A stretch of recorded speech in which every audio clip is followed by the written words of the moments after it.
প্রিয় শিক্ষার্থীবৃন্দ, আসসালামু আলাইকুম। বিশেষণ একাডেমির পক্ষ থেকে সকলকে স্বাগতম। আজ আমি চলে এসেছি নতুন আরেকটি ভিডিও নিয়ে। এই ভিডিওতে হচ্ছে তোমরা যারা এইচএসসি 2025 আছো তাদের আইসিটি বিষয়ের চতুর্থ এবং পঞ্চম চ্যাপ্টারের সাজেশন নিয়ে কথা বলবো। চলো দেখি সাজেশনে কি কি রয়েছে। তোমরা প্রথমেই দেখতে পাচ্ছ আমাদের রয়েছে হচ্ছে চতুর্থ অধ্যায়। এই চতুর্থ অধ্যায় থেকে তোমাদেরকে পড়তে হবে হচ্ছে ট্যাগের ধারণা, সিনট্যাক্সের পরিচিতি, ওয়েবসাইটের কাঠামো।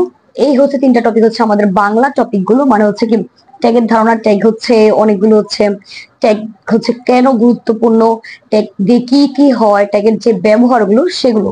তারপর হচ্ছে সিনট্যাক্স পরিচিতি পড়তে হবে, আর হচ্ছে ওয়েবসাইটের কাঠামো। এই কাঠামোটা কিন্তু মোস্ট ইম্পর্টেন্ট একটা টপিক। এটার মধ্যে বিভিন্ন কিন্তু কাঠামো রয়েছে। এরপর হচ্ছে আমাদের এসটিএমএল। এসটিএমএল থেকে তোমরা কি কি পড়বে? এসটিএমএল টপিকটা হচ্ছে অনেক বড়, কিন্তু আমার কাছে মনে হয় যে তোমাদের বইয়ে 5টি চ্যাপ্টার রয়েছে, তৃতীয় অধ্যায়ের থেকেও তুলনামূলকভাবে চতুর্থ অধ্যায়ের এসটিএমএল কোডিংটা সোজা। তো এসটিএমএল এর মধ্যে তোমাদেরকে পড়তে হবে প্রথমে হচ্ছে লিঙ্ক। এবারের জন্য লিঙ্ক হচ্ছে মোস্ট ইম্পর্টেন্ট। তারপর হচ্ছে টেবিল, লিস্ট, প্যারাগ্রাফ, আর হচ্ছে পিকচার। এবার আমার কাছে মনে হচ্ছে প্রত্যেকটা বোর্ডের জন্য প্যারাগ্রাফের চাইতে টেবিল যেই হচ্ছে এসটিএমএল আছে সেটা হচ্ছে বেশি গুরুত্বপূর্ণ। কারণ টেবিল এসটিএমএল এর মধ্যে সবকিছু কিন্তু অ্যাড করা যায়। এমনও হয় যে টেবিলের মধ্যে লিস্ট আসে, বা টেবিলের মধ্যে লিঙ্ক হচ্ছে অ্যাড করা থাকে, বা পিকচারের ছবি দিয়ে দেয়। বা তোমাদের এছাড়াও যেই ট্যাগ গুলো ইউজ করা হয়, যেমন বোল্ডেড ট্যাগ, ইতালিক যে ট্যাগ, বিভিন্ন ট্যাগ কিন্তু চাইলে আমরা টেবিলের মধ্যে ইউজ করতে পারি, কিন্তু প্যারাগ্রাফের মধ্যে কিন্তু সবগুলো ইউজ করা যায় না।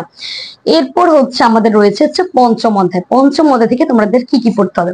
পঞ্চম অধ্যায় থেকে প্রথমে হচ্ছে তোমাদের লুপ পড়তে হবে। লুপের মধ্যে রয়েছে ফর, হোয়াইল, ডু হোয়াইল। এই তিনটা খুব ভালোভাবে পড়তে হবে। আমার কাছে মনে হয়েছে কন্ডিশনাল যে প্রোগ্রামগুলো আছে এগুলো চাইতে হচ্ছে লুপের প্রোগ্রাম হচ্ছে তুলনামূলক একটু হলেও কঠিন, এবং এটা হচ্ছে অনেক ইম্পর্টেন্ট টপিকও, কারণ হচ্ছে প্রত্যেকবার লুপ নিয়ে কিন্তু কোয়েশ্চেন গুলো বেশি হয়। এরপর হচ্ছে কন্ডিশনাল পড়বে। তারপর হচ্ছে কম্পাইলার, ধারা, অনুবাদক প্রোগ্রাম, আর এমনিতে তো আমরা সবাই জানি যে ফ্লো চার্ট আর হচ্ছে অ্যালগোরিদম পড়তে হবে, কারণ গ নাম্বারে ফ্লো চার্ট আর হচ্ছে অ্যালগোরিদম আসার সম্ভাবনা সবচেয়ে বেশি। এছাড়াও তোমাদের কিন্তু প্রশ্নের প্যাটার্ন যদি একটু চেঞ্জ হয়, যদি প্রশ্ন একটু সহজ হয়, তাহলে কিন্তু আমাদের লুপের জায়গায় কি আসতে পারে, ধারা। একদম সিম্পল যে ধারাগুলো আছে ওগুলো হচ্ছে আসতে পারে। এখন কথা হচ্ছে এই যে দুইটা চ্যাপ্টার, এই দুইটা চ্যাপ্টার থেকে কয়টা সিকিউ হতে পারে?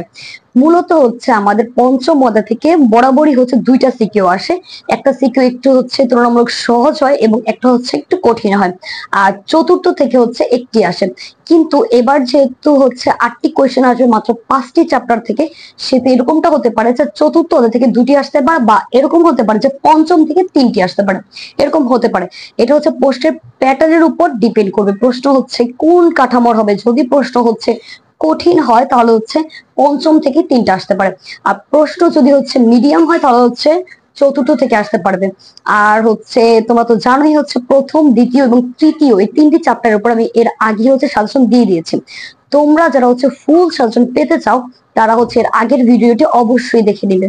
তো আজ এই পর্যন্তই, দেখা হবে পরবর্তী ভিডিওতে। সবার জন্য শুভকামনা এবং ধন্যবাদ।